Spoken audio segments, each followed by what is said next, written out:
Hey, what's up guys? Nick the Informative Fisherman here. I want to talk about a subject. It's a terminology, and a lot of my professional buddies, I've heard it that someone's going to catch them. And you know, this generally comes up when you're talking like, oh dude, conditions are right during pre-fishing, you know, the day's coming up, we're going to go fishing, or you're at home, you're planning for a trip, and you're like, oh, it's overcast, there's a little breeze, but then it looks sunny and calm. But then that one buddy, that experienced buddy, will say, someone's going to catch him. Yeah, and they're right. Someone is going to catch him. No matter what, you can go to any tournament, okay? And you can see that 90% of the field will come in, and it'll be a bad day, it'll be a tough day, tough conditions. And you'll see that everybody's got little low weights. And then one or two guys smashed them. And you got to be like thinking to yourself, what the hell is that? What did they do? What did they figure out? And you hear about all these things, you know, time on the water, you're going to learn these things, covering water, covering a lot of water, and I even have a subject video on that, and you really need to learn what people are actually talking about when they say that, because there's a lot of different ways you can take that.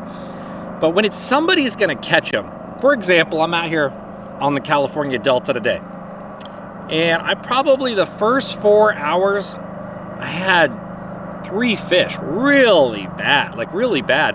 And they weren't anything special, pound and a halfers, until I picked up a jerkbait. You know, it was about 4 foot of visibility. I was out over some grass in the channel, the boat's sitting about 5 foot.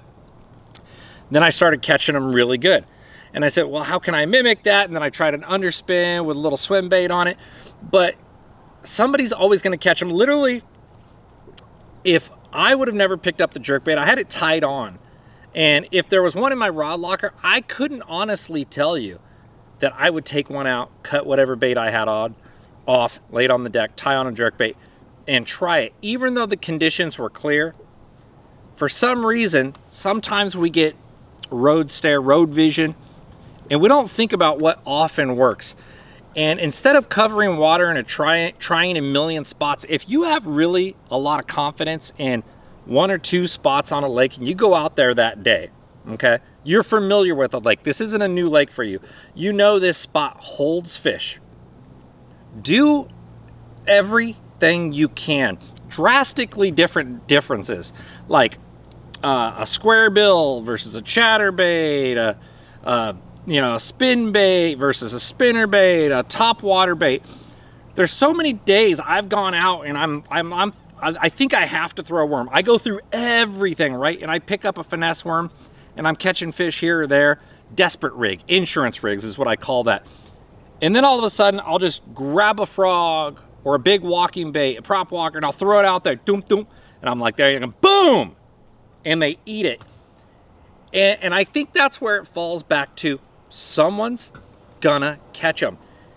And this does apply. And I really find myself running into that scenario more often of it's when I went to choose to try the bait. We learn a million things. You watch, you know, you're on YouTube right now or Facebook and you're watching this. And trust me, you've watched probably 100 different videos on techniques. Nika rig, drop shot rig, Yika rig. There's so many things, a prop bait, a double buzz bait, a single buzz bait, a wake bait, and there's a million things out there to try. But what you really need to focus on, top, middle, bottom, slow, fast, fall slow. If you pick a bait that does each one of those categories, or a bait that's middle of the water column, like a jerk bait or an Alabama rig, or a fluke, something that can draw fish in the middle of the water on a pause or has a bigger profile that can trigger them. That's that other category you want to try. But instead of telling yourself the bite sucks, anyone can do that. And from my experiences, the best guys, I have fished with literally some of the best guys on the planet, bass fishermen, and they've gone out and we've been the majority of the day struggling. Next thing you know, like they just seem confident the whole time. They don't mind, but they're switching through stuff constantly. And next thing you know, we figure it out. We put a good sack together. I post the picture on Instagram, Facebook, YouTube, and everyone's like, oh man, you guys crushed them. And I said, well, no, you know, we only caught 6 or 7 fish, but you see us holding up, you know, 2 big ones each. And yeah, was it a heck of a bag? It sure was. Did it take a heck of a lot of effort? It sure did. So I really want you to get thinking out of your head, thinking that the pros just go out there and start knocking them out. No, a lot of the time we get out here, we have preconceived notions just like everybody else, and it just doesn't work. Everything that seems right, oh, it's prefrontal, oh, it's early in the morning, they're gonna eat a reaction bait, and we try to force it to them, it just doesn't work. Pros are really good at making quick decisions to try additional things to get it done. They don't go out there and crush them all the time, guys, so get out of your head that they're just not biting. The bite sucks, because someone's always gonna catch them. Appreciate you guys watching. Nick the Informative Fisherman at informativefisherman.com and all the popular social media channels. Later.